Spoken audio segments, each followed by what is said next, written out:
উপজেলা নির্বাচন থেকে মন্ত্রী এমপিদের স্বজনদের সরে দাঁড়ানোর নির্দেশে খুশি আওয়ামী লীগের তৃণমূল, এমনটা জানিয়েছেন দলের সাধারণ সম্পাদক ওবায়দুল কাদের।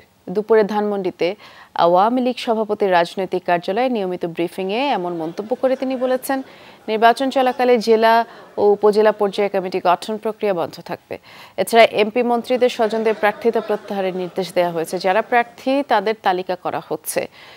এ সময় বিএনপি প্রসঙ্গে ওবায়দুল কাদের বললেন, রাজনৈতিক দল হিসেবে জনগণের গ্রহণযোগ্যতা ও বিশ্বাসযোগ্যতা হারিয়েছে তারা। জনগণের কাছে বিএনপির সন্ত্রাসের বিষয়ে ঘৃণা ছড়িয়ে দিতে হবে বলেও তিনি জানিয়েছেন। উপজেলা পর্যায়ে কিংবা জেলা পর্যায়ে